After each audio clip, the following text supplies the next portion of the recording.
Hi dear students, welcome back to my YouTube channel. तो देखिए बच्चों, हम कर रहे थे नीट 2021 के फिजिक्स के सॉल्यूशंस। ठीक है, तो हमने क्वेश्चन नंबर 30 तक लास्ट वीडियो में किया हुआ था। तो इस क्वेश्चन में हम क्वेश्चन नंबर 31 ले रहे हैं। तो देखिए क्वेश्चन नंबर 31 क्या है आपके पास। क्वेश्चन नंबर 31 है आपके पास, a thick current carrying cable of radius R carries current I uniformly distributed across its cross section. ठीक है, तो कहता है कि कोई a thick current carrying wire. ठीक है, तो हमारे पास एक कंसेप्ट इसको हम बना सकते हैं कि एक सॉलिड सिलेंड्रिकल वायर है जैसे। ठीक है, जिसका रेडियस है आर। ओके, तो इसका रेडियस कितना है R. R is the radius of the thick current carrying wire. ठीक है, इसमें करंट चल रहा है आई, यूनिफॉर्मली डिस्ट्रीब्यूटेड। ठीक है, तो जो सॉलिड या थिक वायर होता है तो उसके कंप्लीटली अंदर से करंट चल रहा होता है, uniformly distributed in its cross section. The variation of magnetic field BR due to the cable with the distance R from the axis of the cable is represented by। ठीक है, तो हमको बोला है B वर्सेस R का variation.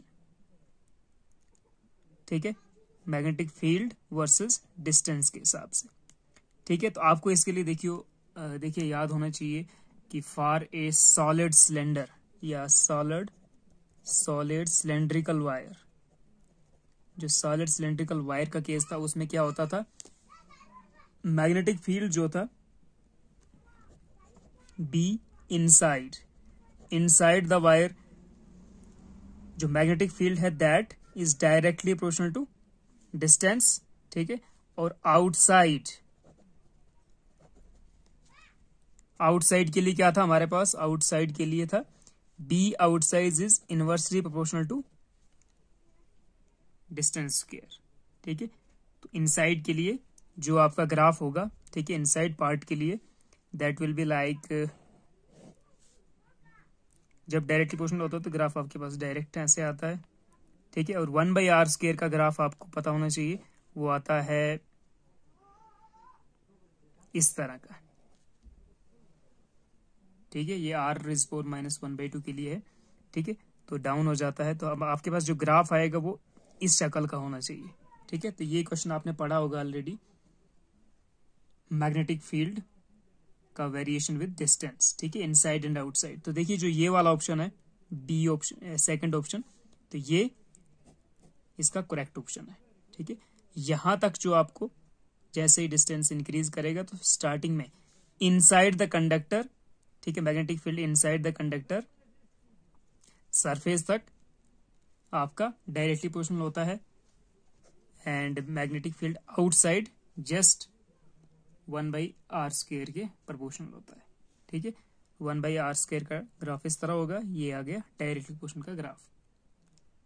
ठीक है, तो ये था आपके पास सॉलिड सिलेंडर वायर का कंसेप्ट। ठीक है, जिसमें मैग्नेटिक फील्ड वर्सेस डिस्टेंस का ग्राफ या मैग्नेटिक फील्ड वर्सेस रेडियस बोल लो, इस तरह आता है। क्वेश्चन नंबर 32 पे चलते हैं। सो क्वेश्चन नंबर 32 क्या कह रहा है, find the value of angle of emergence. ठीक है, तो एंगल ई आपको निकालना है फ्रॉम द प्रिज्म। ठीक है, तो ये प्रिज्म दिया हुआ है इस तरह आपको, देखिए इंसिडेंट रे है यहाँ पर। Refractive index of the glass is √3, तो म्यू जी, ग्लास का रिफ्रैक्टिव इंडेक्स कितना दिया है, √3 दिया हुआ है। ओके, तो ई फाइंड करना है, तो सबसे पहले हम डायग्राम को लेते हैं। देखिए डायग्राम में आपके पास क्या है, इस तरह आपके पास प्रिज्म का सेटिंग है, ये 90 एंगल है, ये 60 डिग्री एंगल दिया हुआ है, एंड यहाँ पे जो इंसिडेंट रे है ये डायरेक्टली 90 पे इंसिडेंट कर रहा है। ठीक है, तो आपको पता है जब इंटरफेस पे 90 डिग्री पे इंसिडेंट रे इंसिडेंट करती है, ठीक है, तो जो आपका रिफ्रैक्टर रे होगा, ठीक है, उसके अंदर से जो पास करेगा दैट विल बी 90 डिग्री। ठीक है, तो उसके बाद यहां पे क्या होने वाला है, यहां से कितना एंगल ऑफ इमर्जेंस बनेगा, वो हमको फाइंड करना है। तो सबसे पहले हम इस ट्रायंगल को देखते हैं क्या हो रहा है। देखिए यहाँ पे 90 डिग्री एंगल है, ठीक है, तो यहाँ पर भी एंगल 90 डिग्री है,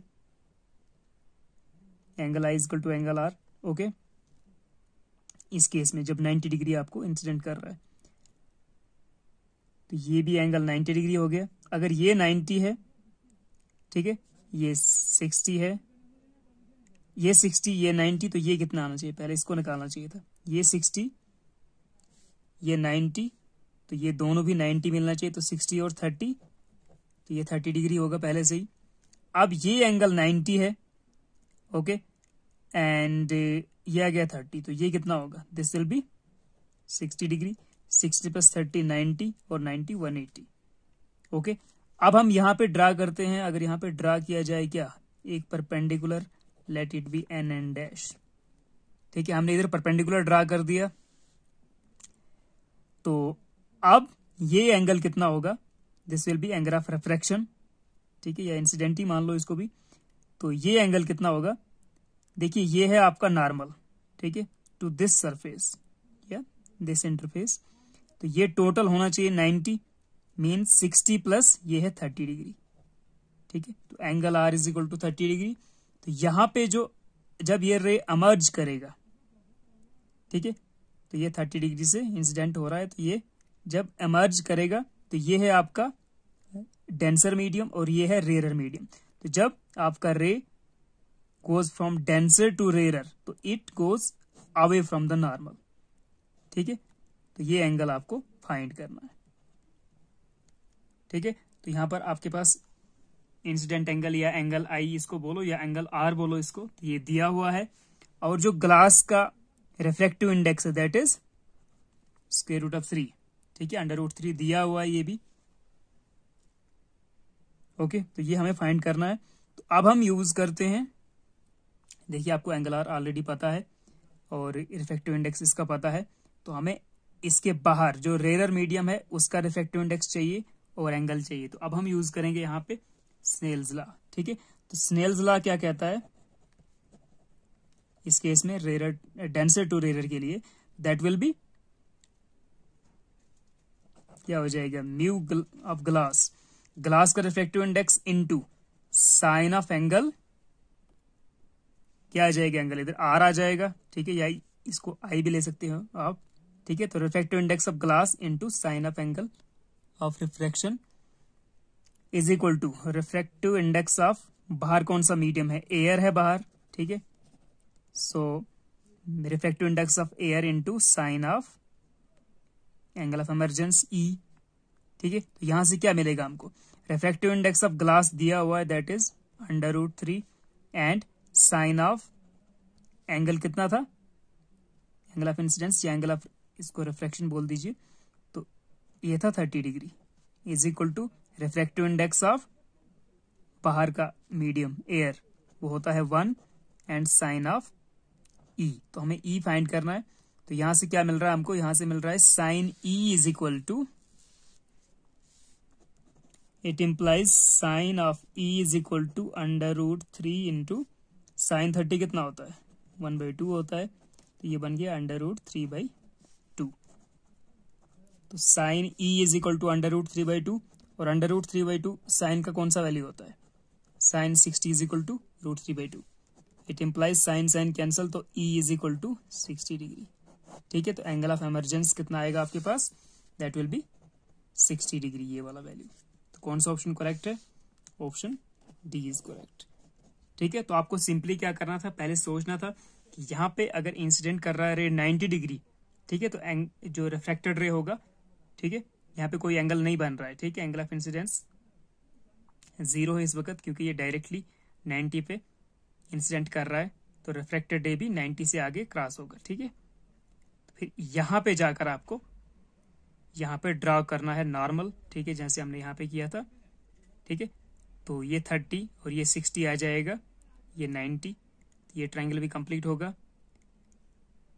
फिर यहाँ से आपको पता चलेगा 60 प्लस 30 90 होना चाहिए, तो इसका मतलब एंगल ऑफ रिफ्रैक्शन या एंगल ऑफ इंसिडेंस बोलो इसको, जो बोलना है, ये 30 डिग्री है, ओके। तो अगर ये 30 है तो ये निकालना है, तो आपको साइन आर मिल जाएगा। ठीक है, आर मिल गया आपको इधर यहाँ पे, एंगल आर, और म्यू जी ग्लास का रिफ्रैक्टिव इंडेक्स ये भी मिला हुआ है।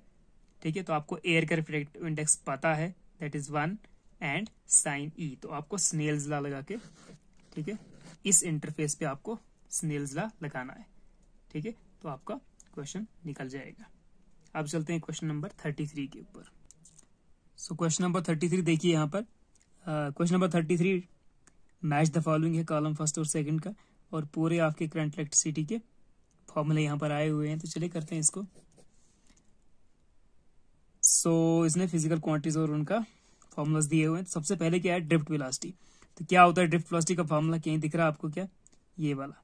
तो drift velocity is E upon mass into tau. ठीक है, ई टाउ अपॉन एम। तो क्या होता है ड्रिफ्ट वेलोसिटी, ड्रिफ्ट वेलोसिटी का आपको पता ही होगा, V D is equal to होता है minus E capital E tau upon M. ठीक है, तो ड्रिफ्ट वेलोसिटी हमेशा अपोजिट डायरेक्शन में होता है to the electric field, electrons are drifted. ठीक है, accelerated to the opposite direction of the electric field. ठीक है, तो जब इसको आप मैग्नीट्यूड लेते हैं तो आपके पास आ जाएगा ई टाउ अपॉन एम। ठीक है, तो जो आपका ए था, ए मैचेस टू आर। फिर उसके बाद इलेक्ट्रिकल रेजिस्टिविटी। ठीक है, तो इलेक्ट्रिकल रेजिस्टिविटी का देखेंगे तो क्या होता है। इलेक्ट्रिकल रेजिस्टिविटी का डायरेक्टली तो यहाँ पर नहीं दिख रहा आपको। तो देखिए इलेक्ट्रिकल रेजिस्टिविटी के लिए आपको आपने पढ़ा होगा ओम्स लॉ का वेक्टर फॉर्म। ठीक है, vector form of Ohm's law क्या कहता है, जैसे हमारे पास स्केलर फॉर्म होता है V equal to I R. ठीक है, वैसे ही वेक्टर फॉर्म में पोटेंशियल का काम करता है इलेक्ट्रिक फील्ड। ठीक है, और करंट के लिए वहां पर करंट डेंसिटी J होता है और रेजिस्टिविटी होता है रेजिस्टेंस की प्लेस पे। ठीक है, ये vector form of Ohm's law है। ठीक है, E is equal to J, E is equal to J sigma, या सिग्मा नहीं कहेंगे इसको, रो कहेंगे। ठीक है, रो J। ठीक है, तो E is equal to rho J होता है। तो यहां से आप electrical resistivity rho is equal to E upon J कर सकते हो।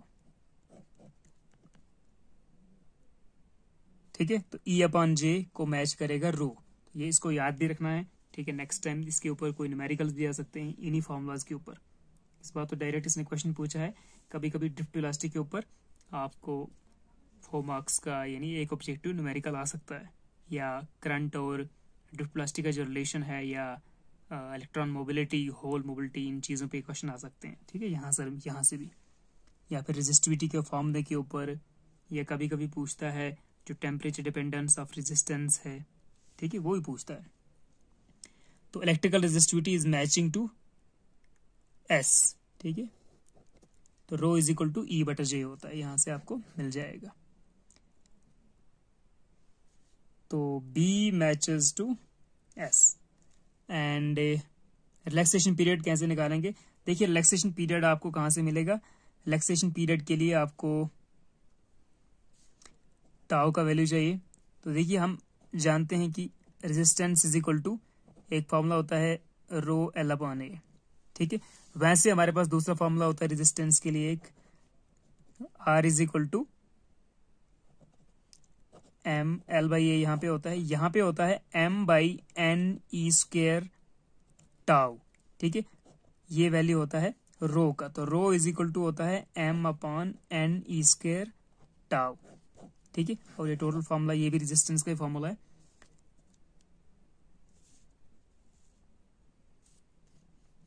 इट इम्प्लाइज आपके पास जो रो आएगा तो टाउ आएगा, that will be tau is equal to, इसको ले लो इधर, इसको ले लो बटा में, तो that is M upon N E square rho. ठीक है, तो ये वाला वैल्यू है आपका tau is equal to M upon N E square rho. इस फॉर्मूले को याद भी करना कि electrical resistivity is equal to M upon N E square tau भी होता है, और रेजिस्टेंस ये तो पता आपको, तो ये फॉर्मूला भी याद होना चाहिए। ठीक है, तो यहां से tau is equal to M upon N E square rho. तो इसको हम देखते हैं वहां पर कौन सा मैच करेगा। Relaxation period tau is equal to ये वाला m upon N square rho, ठीक है। तो C is matching with P, ठीक है। और लास्ट में करंट डेंसिटी, तो करंट डेंसिटी का आपको डेफिनेशन पता ही है। करंट डेंसिटी क्या होता है? Current density J is equal to current per unit area, ठीक है। तो करंट का देखिए, करंट का और ये इसको मैच करना चाहिए, लेकिन कैसे मैच करेगा? करंट का एक फॉर्मूला होता है, relation between the current and drift velocity, that is I is equal to NAEVT, यही होता है ना। तो बटा करो इसको एरिया से, तो एरिया एरिया कैंसिल, तो NEVT, तो करंट डेंसिटी इसके बराबर आ गया NEVT, ठीक है। तो ये करंट डेंसिटी का फॉर्मूला, तो यहाँ से आप इसको याद करके इसको फॉर्मूले को डिजाइन कर सकते हैं। तो NEAVT, तो आपका D मैच करेगा Q को, ठीक है। तो ARBSCPDQ, ARBSCPDQ, तो आपका फोर्थ ऑप्शन जो है ये करेक्ट होगा, ठीक है। तो ये फॉर्मूले बहुत इंपॉर्टेंट है, नेक्स्ट टाइम यहाँ से किसी न किसी फॉर्म में वो पक्का आपको डेफिनेटली एक न्यूमेरिकल पूछने वाला है, ठीक है। अब चलते हैं क्वेश्चन नंबर 34 के ऊपर। क्वेश्चन नंबर 34 को देखते हैं।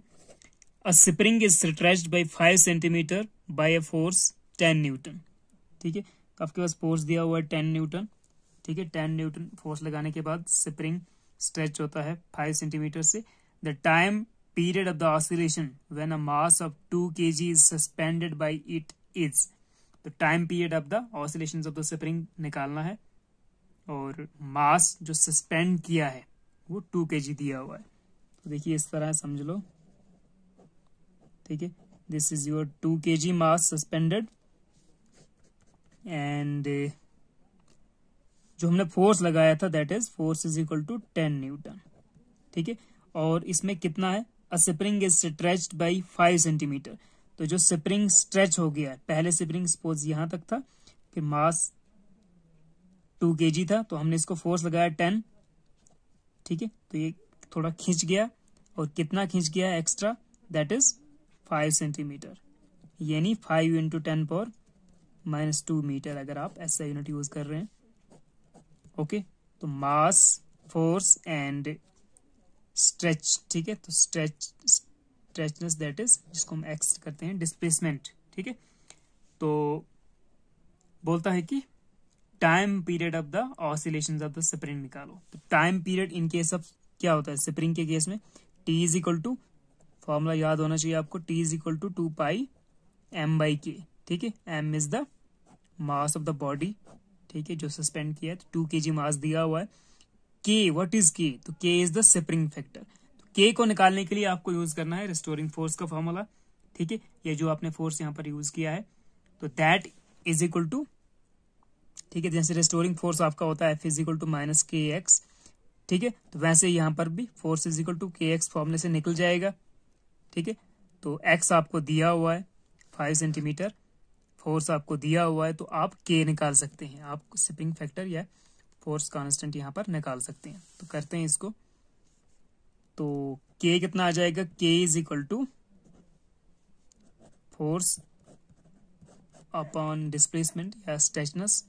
फोर्स 10 न्यूटन दिया हुआ है और स्ट्रेच हुआ था 5 सेंटीमीटर से, ठीक है। तो 10 न्यूटन अपॉन 5 सेंटीमीटर का मतलब है 5 इंटू 10 पावर -2 मीटर। तो दिस इज 5 2 10, ओके। तो 2 इंटू, इसको ऊपर ले जाओगे तो 10 पावर 2 न्यूटन अपॉन मीटर। तो ये आ जाएगा आपके पास, कितना आएगा? 2 इंटू 10 पावर, तो ये 200 न्यूटन अपॉन मीटर। तो आपका स्प्रिंग फैक्टर कितना आ गया? 200, ठीक है। K is equal to 200। तो अब हम यहाँ पे यूज कर सकते हैं क्या? मास आपको पता है 2 kg सस्पेंडेड है, तो therefore T is equal to 2 pi under root of 2 kg upon 200, ठीक है। तो 2 इंटू पाई कितना होता है? 2 इंटू 3.14 जो 6.28 आता है, इंटू 2 अपॉन 200, तो ये हो गया 1 अपॉन 100, ठीक है, 2 1 2 0 0 ऐसे ही। तो दिस इज 2 इंटू 3.16 कितना होता है, 3.14 इंटू 2 होता है 6.28। ठीक है, तो 1/100 का 1/10 निकलेगा स्क्वायर रूट। तो ये इसको 10 से डिवाइड करो कितना आएगा, 0.628। इतना आ गया भाई आपका time period of the oscillation of the spring. ठीक है, t इज इक्वल टू 0.28, तो टाइम पीरियड है तो सेकेंड। ठीक है, तो ये ऐसे करना था। ठीक है, तो f इज इक्वल टू के एक्स फॉर्मूला यूज करके, ठीक है, आप वहां से स्प्रिंग फैक्टर या फोर्स कांस्टेंट के निकाल सकते हैं, और के का वैल्यू आप सिंपली यहाँ पर फॉर्मूले में पुट करके। ठीक है, तो बहुत सिंपल क्वेश्चन था। तो कौन सा वाला ऑप्शन ठीक है, देखते हैं। 35 का आपके पास आ गया 0.628 सेकेंड, 0.628 आना चाहिए, 0, तो थर्ड आ रहा है। ठीक है, third option is the correct. अब चलते हैं सेक्शन बी में, आपके पास जो 15 क्वेश्चन है जिसमें आपको 10 करने थे। तो क्वेश्चन नंबर 36 देखते हैं। सो देखिए यहाँ पर क्वेश्चन नंबर 35 अभी हमें बचा हुआ है। क्वेश्चन नंबर 35 को करने के बाद फिर चलते हैं सेक्शन बी पे। तो क्वेश्चन 35 कहाँ से आया है, ये आया हुआ formula to drive the formula from the given condition. ठीक है, जो आपका यूनिट्स एंड मेजरमेंट का डायमेंशन एनालिसिस का लास्ट वाला इंपॉर्टेंट सी एप्लीकेशन है। ठीक है, डेरिवेशन ऑफ वेरियस फॉर्मूला, तो वहां से आया हुआ है, लेकिन हम इसको सिंपली यूनिट्स के लिहाज से कर सकते हैं। तो देखिए, if F is the force, A is the acceleration and T is the time, are the chosen as fundamental physical quantities, find the dimensions of energy. ठीक है, तो एनर्जी के डायमेंशन हमको फाइंड करने हैं। ठीक है, तो आपको पता है एनर्जी का जो डायमेंशन होता है क्या होता है, m⁴1 l⁴2 t⁻2 t⁻²। ठीक है, लेकिन हमको एनर्जी का dimension in terms of force, acceleration and time find करने हैं। तो इसके लिए आप जैसे आप करते थे कि energy is directly proportional to force power A, acceleration power B and T power C. ठीक है, फिर डायमेंशंस पुट करके दोनों तरफ इक्वेट करते थे। ठीक है, मास, लेंथ एंड टाइम के डायमेंशंस। ठीक है, तो that is a quite lengthy process. तो हम डायरेक्टली क्या करेंगे, हम यूनिट्स पुट करेंगे। तो एनर्जी का जो यूनिट होता है कितना होता है, एनर्जी इज जूल। ठीक है, और जूल के लिए हम J is equal to newton metre लिखते हैं। ठीक है, तो जूल न्यूटन मीटर होता है। तो इनमें से हमको चेक करना है कि कौन से ऑप्शन का डायमेंशन न्यूटन मीटर मिलता है। ठीक है, तो न्यूटन मीटर किसका आने वाला है। ओके, तो पहला वाला देखते हैं, फोर्स, एक्सेलरेशन और टाइम का स्क्वायर। फोर्स का डायमेंशन क्या होता है, न्यूटन, एक्सेलरेशन का मीटर पर सेकंड स्क्वायर, एंड टाइम का स्क्वायर यानी सेकंड का स्क्वायर। ठीक है, तो second square cut newton metre, तो पहला वाला ही ठीक है। तो newton metre is equal to joule, तो फर्स्ट इज करेक्ट ऑप्शन। दूसरों को भी चेक करते हैं, देखते हैं क्या आता है। तो जो सेकंड ऑप्शन था, क्या इसका मिलता था कि नहीं मिलता था, पहला तो करेक्ट है, दूसरे को भी चेक करेंगे। हो सकता है किसी का ये ऑप्शन अगर फोर्थ पे आए तो उसको चेक करने पड़ेंगे सब। और ये था force into acceleration into time inverse.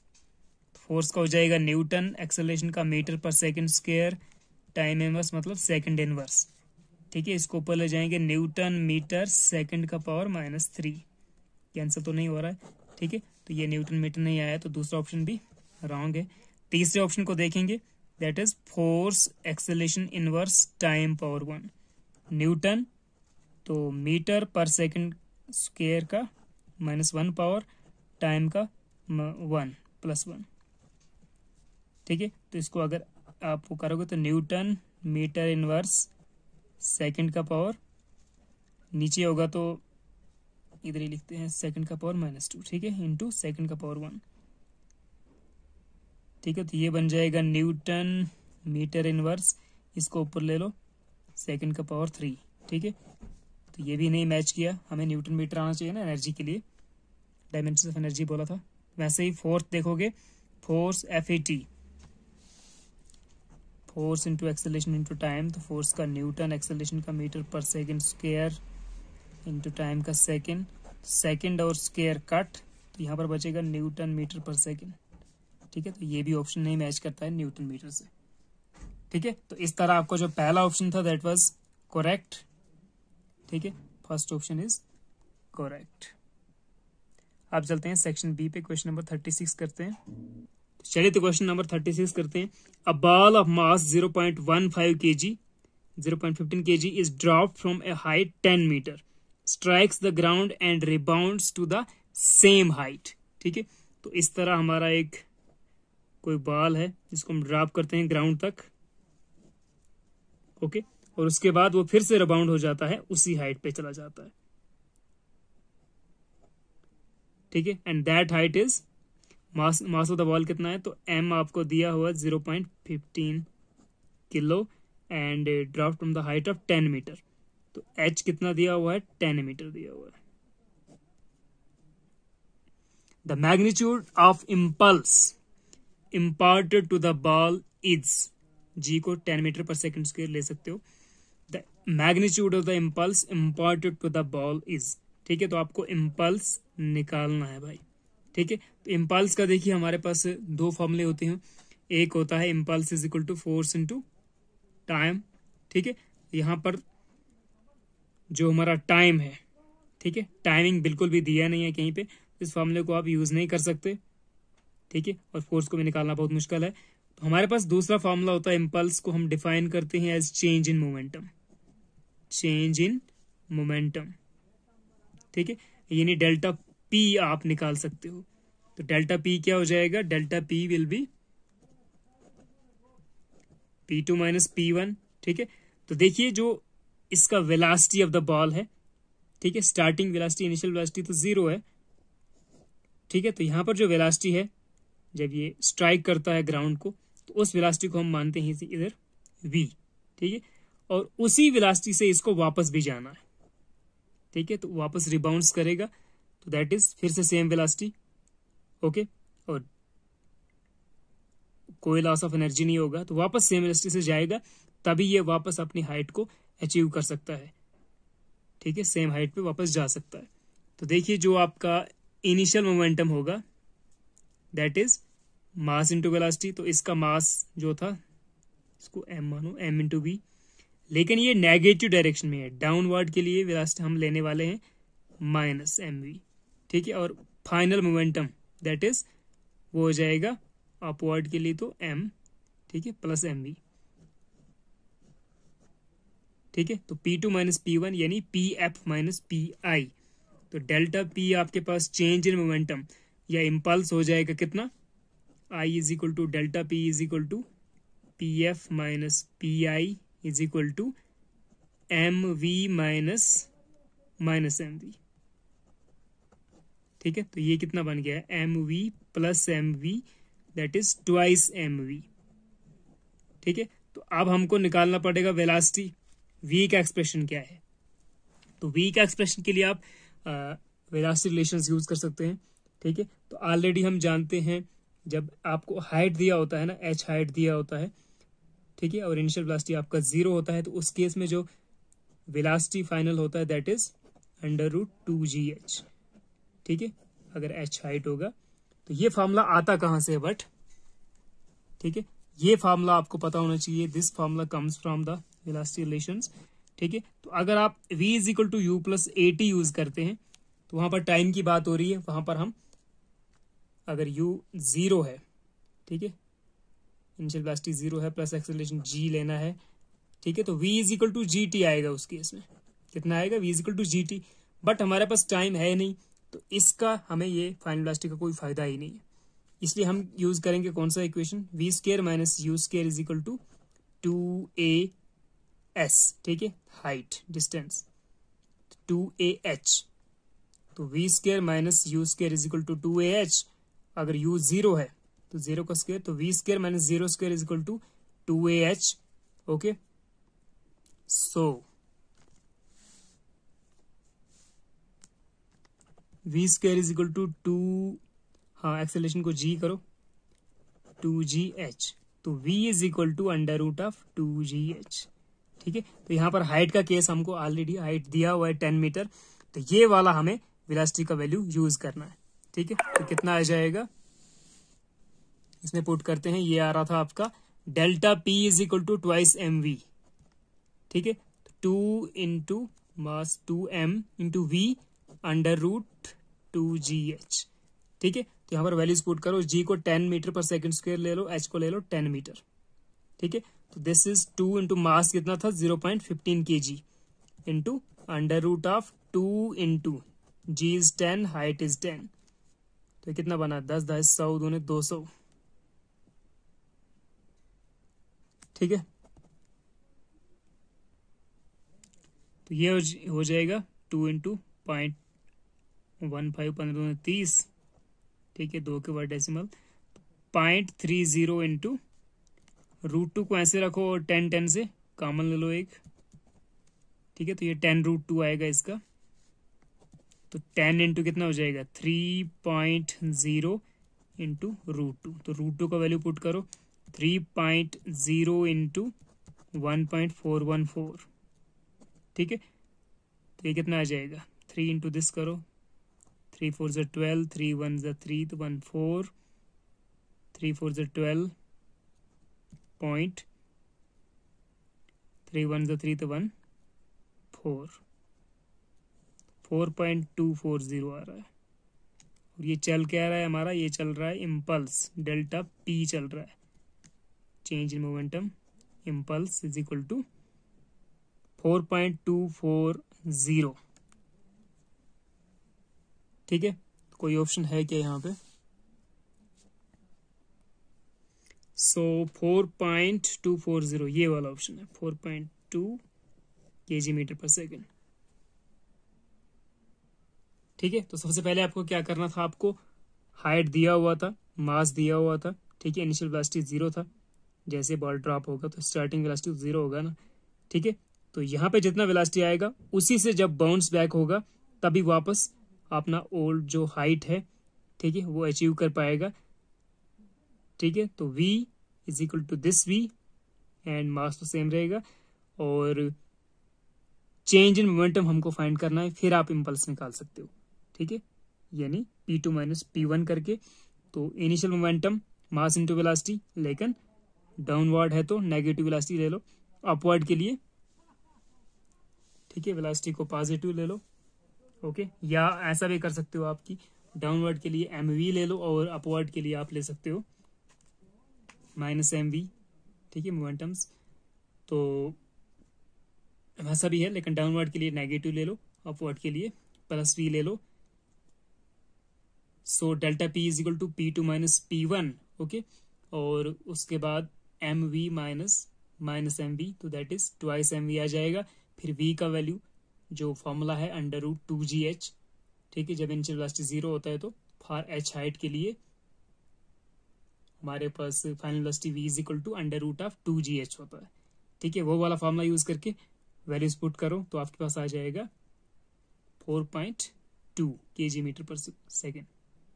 ठीक है, अब चलते हैं क्वेश्चन नंबर 37 पे। So what is question number 37? Question number 37 देखिए, रेजिस्टर्स के ऊपर क्वेश्चन आया हुआ है, फिर से करंट इलेक्ट्रिसिटी पे क्वेश्चन आया है। 3 resistors having resistances R1, R2 and R3 are connected as shown in the figure, as shown in the circuit.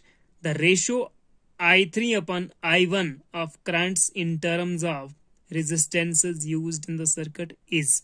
ठीक है, तो ये आपके पास सर्किट दिया हुआ है, A पॉइंट से B पॉइंट तक करंट I1 फ्लो कर रहा है। ठीक है, थ्रू R1, फिर R1 रेजिस्टेंस है, उसके बाद यहाँ पर डिवीजन है। ठीक है, तो करंट भी डिवाइड हो जाएगा। I1 करंट आपको I2 और I3 में डिवाइड हो रहा है, दो हिस्सों में। ठीक है, I3 फ्लो कर रहा है R2 के थ्रू और I3 फ्लो कर रहा है, I2 फ्लो कर रहा है R2 के थ्रू, I3 फ्लो कर रहा है R3 के। ठीक है, और ओवरऑल B पॉइंट पे फिर मैच कर रहा है वापस। ठीक है, तो रेजिस्टेंसेस ये बने हुए हैं R1, R2, R3। तो ये क्वेश्चन है, ये आया हुआ है, आपने पढ़ा होगा ऑलरेडी। करंट डिवाइड हो रहा है यहाँ पे, देखिए। ठीक है, यहाँ पर I1 करंट है, यहाँ पर आधा इधर आधा इधर। ठीक है, तो इसको हम बोलेंगे current divider rule, current divider rule. ठीक है, तो यहाँ से क्वेश्चन आया हुआ है, जस्ट फॉर्मूला पेस्ट है। ठीक है, तो ऐसे केसेस में आप देखो, अगर सिंपली यहाँ से सपोज आपके पास आ रहा है करंट I, ठीक है, एंड यहाँ से सपोज एक कोई रेजिस्टेंस है और यहाँ से दूसरा रेजिस्टेंस है, ठीक है, दो ऑप्शन है आगे चलने के लिए करंट को। तो यहाँ से करंट डिवाइड होता है, तो यहाँ से करंट फ्लो करेगा, लेट इट बी I1, और यहाँ से जो करंट, ठीक है, आधा करंट यहाँ पे I2। ओके, ये रेजिस्टेंस R1, ठीक है, R1 and this is resistance R2। Okay, तो यहाँ पे अगर आपको इसके थ्रू जो I1 का वैल्यू है, ठीक है, कितना करंट है, तो वो करंट दिया जाता है I1 is equal to I times, अगर आपको रेजिस्टेंस R1 के थ्रू करंट फाइंड करना है, I1 का value, that is total current input, ठीक है, जो पीछे से टोटल आ रहा था जो डिवाइड हो गया, I टाइम्स, अगर ये रेजिस्टर देखना है तो आपको लिखना है R2 के लिए दिस रेजिस्टेंस अपॉन दोनों का सम, ठीक है। तो I1 is equal to total I times R2 upon R1 plus R2। इसी तरह अगर इस रेजिस्टेंस के क्रॉस आपको करंट चेक करना है, उसके लिए फॉर्मूला है I2 is equal to total current I times, अब इसके लिए चेक कर रहे हो तो न्यूमरेटर में आपको दूसरा वाला अपोजिट रेजिस्टेंस लेना है R1। यहां पे आ जाएगा आपके पास I2 यानी current across R1, current across R2 is equal to total current I times R1 upon R1 plus R2, ठीक है। ये चीज याद रखना आपको, दोनों फॉर्मूले, ठीक है, कभी इसके ऊपर न्यूमेरिकल भी आ सकता है, यहाँ पर तो डायरेक्टली फॉर्मूले पूछे गए हैं। ओके, तो इसके अक्रॉस R1 के अक्रॉस जो करंट होगा I1, जिसको हम नाम दे रहे हैं, तो I1 is equal to I times R2 बटा R1 प्लस R2, ठीक है। न्यूमरेटर में दूसरे अपोजिट रेजिस्टेंस को रखना है। वैसे ही R2 के अक्रॉस जो करंट I2 है, that is equal to total current I times R1 बटा R1 प्लस R2, ठीक है। तो यही हम यहाँ पे यूज करने वाले हैं। तो देखते हैं क्या आता है, क्वेश्चन क्या है। तो क्वेश्चन था आपके पास I3 अपॉन I1 निकालना है, ठीक है। तो I1 देखिए कितना है,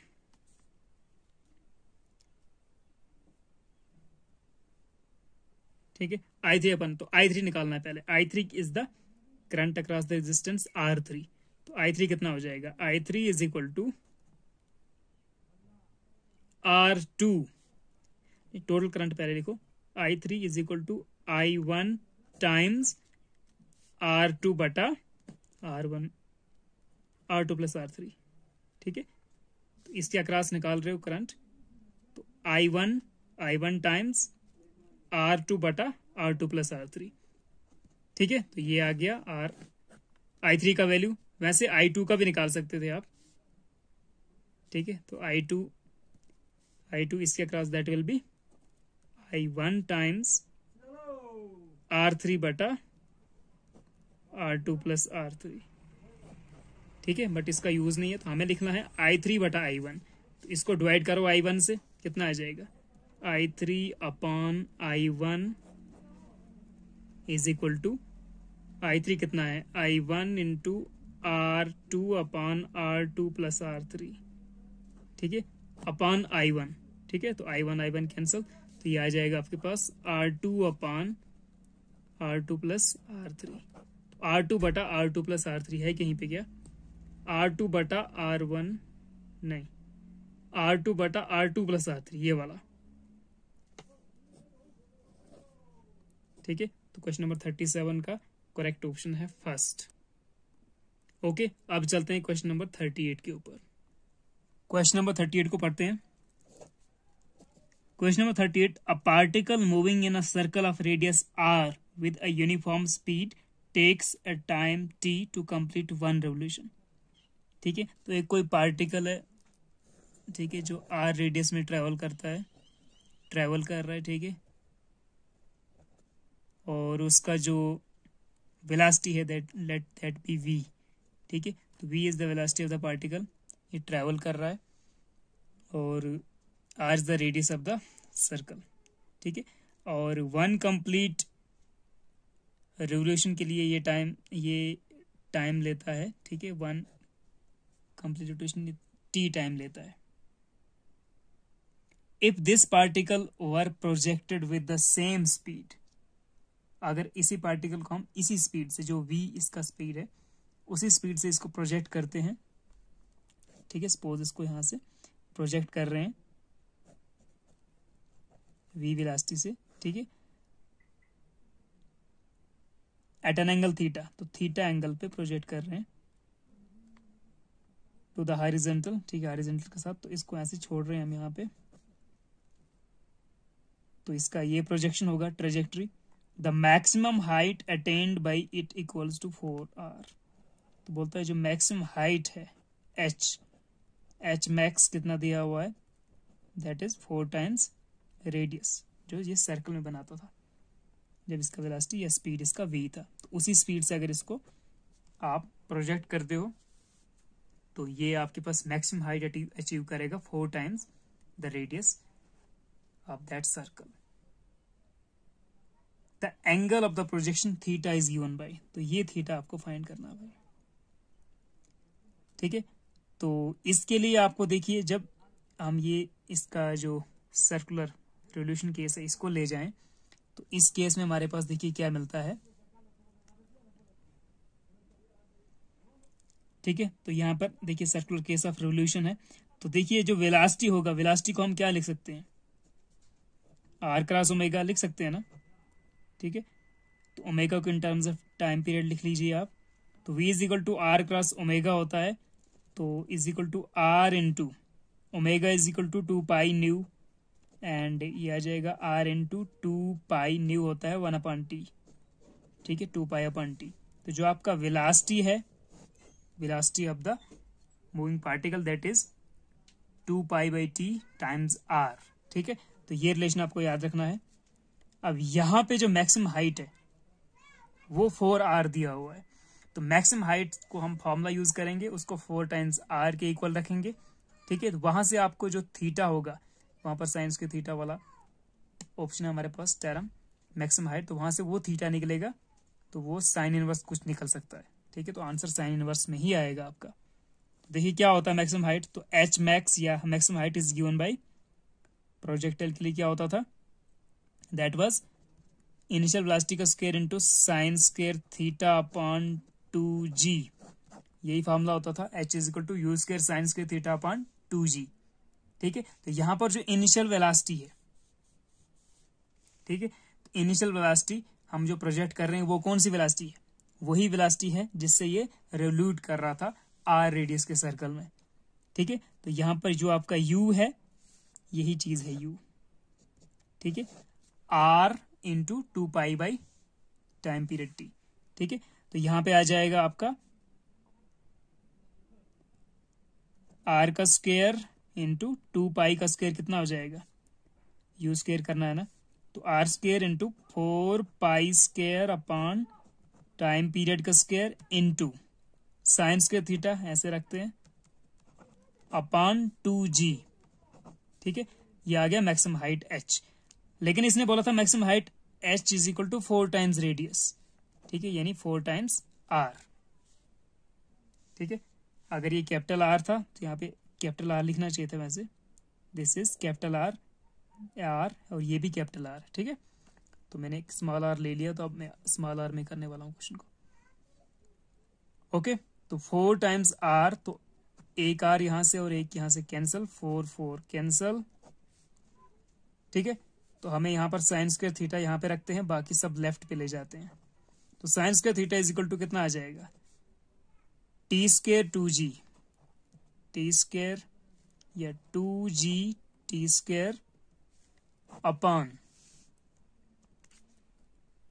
2g टी स्क्वायर गया लेफ्ट साइड पे, upon pi square, pi square, और कुछ बचेगा क्या,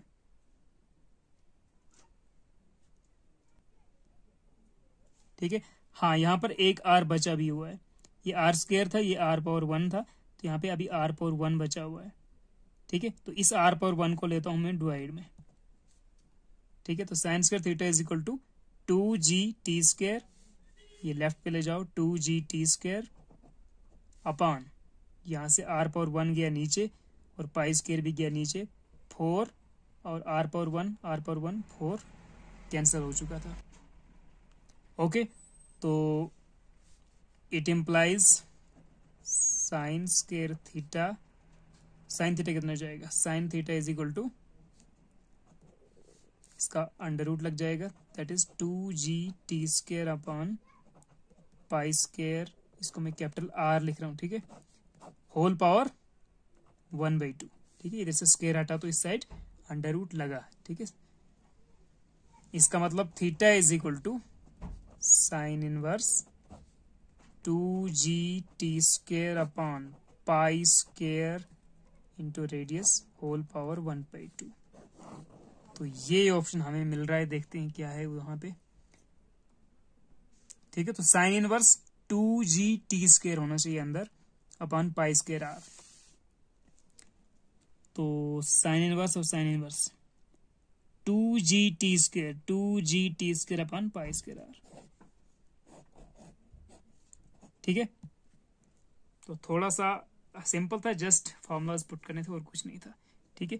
तो वेलोसिटी यहां से आपको निकालना था कौन सा, R क्रॉस ओमेगा वाला फॉर्मूला यूज करके, ठीक है। तो that is R into 2π nu 2π upon T, ठीक है। तो यहां से आपको वेलोसिटी मिलता है और उसी वेलोसिटी को आप फिर जो मैक्सिमम हाइट का फॉर्मूला था h is equal to u² sin² theta upon 2g, उसमें u की जगह पे v का वैल्यू पुट करो, ये वाला, और आपके पास ऑलरेडी एक इक्वेशन बन जाता, वहां से आपको theta is equal to sine inverse की फॉर्म में फॉर्मूला मिल जाता थीटा का, ठीक है, एंगल ऑफ प्रोजेक्शन। तो अब है क्वेश्चन नंबर 39 हमारे पास। So now we have question number 39, step down transformer पे क्वेश्चन आया है। ट्रांसफार्मर क्वेश्चन आता ही रहता है यूजुअली, ठीक है। तो काफी इंपॉर्टेंट क्वेश्चन है, बट जस्ट सिंपल है, ज्यादा कुछ करना नहीं है इसमें। Step down transformer connected to an AC mains, ठीक है। तो AC मेन्स दिया हुआ है 220 वोल्ट का supply of 220 volt is made to operate at 11 volt 44 watt, ठीक है, लैंप। तो 220 वोल्ट आपको इनपुट वोल्टेज है, ठीक है, या इनपुट EMF बोल दीजिए। तो इनपुट सप्लाई AC मेन्स का 220 वोल्ट है और उससे आपको 11 वोल्ट 44 वाट का एक लैंप जल रहा है, इग्नोरिंग पावर लॉसेस, ठीक है। तो जितना इनपुट पावर मिल रहा है ट्रांसफार्मर को, तो आउटपुट भी उतना ही दे रहा है, आगे बल्ब को भी उतना ही पावर मिल रहा है, P output. Ignoring the power losses in the transformer, what is the current in the primary circuit, ठीक है। तो IP बोला गया है आपको निकालने के लिए। तो क्या क्या दिया हुआ उसको पहले हम यहाँ पे पॉइंट आउट करते हैं। तो सबसे पहले आपको दिया है इनपुट वोल्टेज या इनपुट, तो दैट इज E1 बोल दो या आप V1 बोलो, तो दैट इज EP या VP, ठीक है, primary voltage that is 220 volt. और साथ में आपके पास सेकेंडरी जो आउटपुट में मिल रहा है, क्योंकि ये स्टेप डाउन ट्रांसफार्मर है तो हाई वोल्टेज से लो वोल्टेज में कन्वर्ट करेगा। तो यहां पर आपको जो VS है सेकेंडरी वोल्टेज वो कितना है, 11 वोल्ट। और यहाँ पर पावर भी दिया है, secondary power is equal to 44 watt. और उसने बोला था कि ignoring power losses in the transformer, ठीक है। तो जब पावर लॉस नहीं हो रहा तो input power is equal to output power. तो ये हम खुद से बना सकते हैं कि जो पावर प्राइमरी पावर है या पावर इनपुट बोल दीजिए आप इसको, इनपुट पावर वो भी 44 वाट ही होना चाहिए। तो 44 watt input power is equal to output power या सेकेंडरी पावर, सेकेंडरी तो इसको नहीं कहना चाहिए, प्राइमरी सेकेंडरी। तो input power is equal to P out, output power 44 watt. और प्राइमरी और सेकेंडरी आपके पास वोल्टेजेस हैं।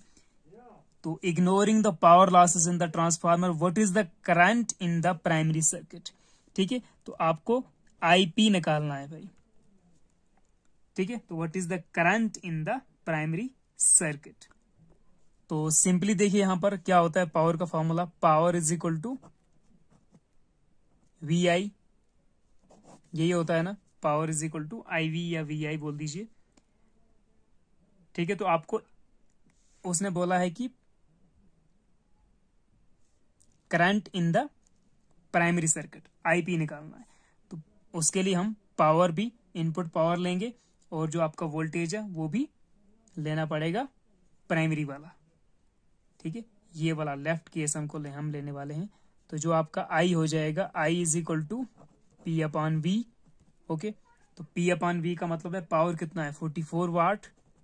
इनपुट पावर भी वही है, आउटपुट भी वही है, because no loss in the transformer. And input जो आपका वी प्राइमरी था, दैट वाज 220। ठीक है, तो कितना आ जाएगा, this will come out to B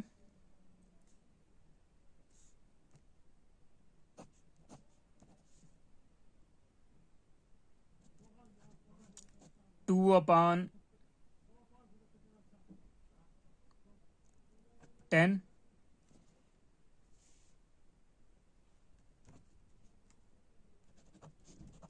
that is 0.2। ठीक है, watt upon volt is equal to ampere बन जाएगा ऑटोमेटिक, क्योंकि यहां से करंट चल रहा है तो उसका यूनिट एम्पियर ही होगा। तो जो आपके पास वैल्यू आएगा दैट इज 0.2 एम्पियर। ठीक है, तो इसको थोड़ा सा सोचना पड़ेगा क्वेश्चन को, कि सिंपली ये फॉर्मूला भी होता है कि input power is equal to output power के लिए जो रेशो होता है ना, दैट इज